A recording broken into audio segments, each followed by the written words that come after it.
Friends, நேற்று சர்ச்சுக்கு போனேன். சர்ச்சுக்கு போயிட்டு சர்ச்சில் வந்து பார்த்திங்கன்னா பாவ மன்னிப்பு கேட்டு அப்பமும் ரசமாக எடுத்தோம். ஆனால் அதுவே நம்ம லைஃப்பில் அனுகிரகமாக எடுக்கணும்னு சொல்லப்படுது. அது மாத்திரம் இல்லை, நம்ம வந்து சின்ன ஒரு அப்பமும் அதை வந்து அவருடைய சரீரமாகவும் நினைக்கிறோம். கொஞ்சம் தண்ணீர் அவருடைய ரத்தமாகவும் நினைக்கிறோம்.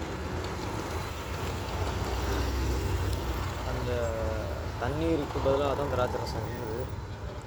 அதையும் எடுக்கலை மக்கள். பார்த்திங்கன்னா அவங்க வந்து பாவத்தை வந்து, அதாவது ட்ரிங்கிங், அதாவது அவங்க அதில் போயிடுறாங்கன்னு தான் அந்த இதை வந்து தண்ணீருக்கு கொண்டு வந்தாங்க. இந்த சர்ச் ஆஃப் ஜீசஸ் கிரைஸ்ட் லேட்டர்-டே செயின்ட்ஸ்.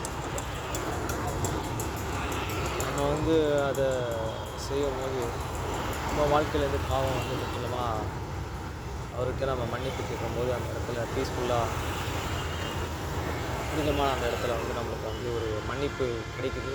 நம்ம பாவம் மாற்றப்படுது, பாவத்திலேருந்து வெளியே. அதுவே நம்ம அன்றாட வாழ்க்கையில் 3 தடவை நம்ம உணவு உண்ணி நம்ம வார்த்தைகள்னாலே பாவம் செய்கிறோம், பிறரை கஷ்டப்படுத்துகிறோம்.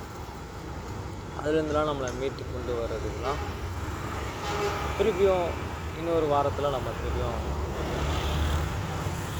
அதே அந்த புனிதமான அந்த அப்பமும் ரசத்தையும் நம்ம எடுத்துக்கிறோம், திரும்ப மன்னிப்பு கேட்குறோம்.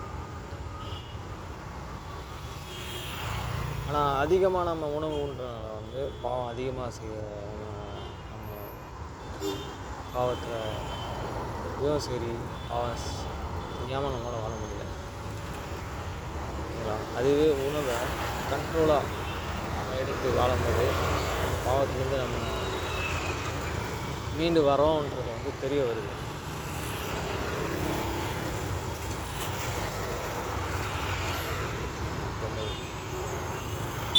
அது இருக்குது நம்ம லைஃப்பில். அவங்க வேலை நல்லா உணவு எடுத்து நம்ம நல்லா வாழும்போது அது ஆரோக்கியம் நம்ம உடம்புல தெரிஞ்சுதுன்னா நம்ம பாவம் பண்ணாமல் வாழணுன்றது முக்கியமாக இருக்குது. அதுவே நம்ம உடம்புல தெரியலன்னா நம்ம பாவத்தில் செலவழிச்சிட்டோன்றது வந்து அது தெரிய வருது. உதாரணத்துக்கு எல்லாத்தையும் குறிக்குது அதில். இப்போ நம்ம வந்து நிறையா நம்ம உணவை அருந்துகிறோம், சில டைம் உணவு கிடைக்கல, அதனாலேயும் சிலர் இருக்காங்க. அவங்க ஒரு சில டைம் உணவை வீண் பண்ணியிருப்பாங்க. உணவை பேஸ் பண்ணி வாழ்கிறோம், ஆனால் பரலோகத்தில் வந்து உணவு கிடையாது, இங்கே இருக்க உறவும் கிடையாது. அங்கே நம்ம தூதர்கள் போல இருப்போம். அந்த வாழ்க்கைக்கு நம்ம உகந்து வாழ்வது தான் இந்த பூமியில் நம்ம கடவுளுக்கு உண்மையாக வாழணும். எத்தனை தடவை நம்ம பாவம் பண்ணணும், அதை அவர்கிட்ட நம்ம அன்னைக்கே நம்ம அவர்கிட்ட மன்னிப்பு கேட்டு ஞாயிற்றுக்கிழமை போய் அந்த பொம்மை ரசம் எடுக்கும்போது நம்ம வாழ்க்கையில் நம்ம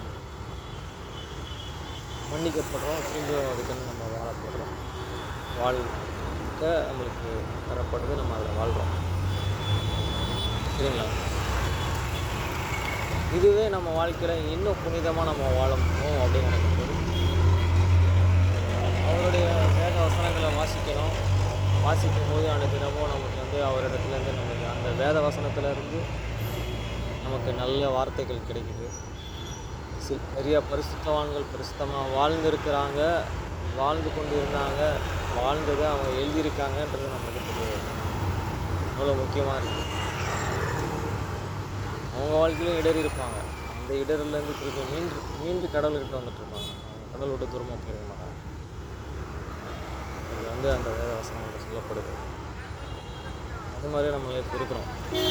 அவங்க வசனம் வேத வசனங்கள்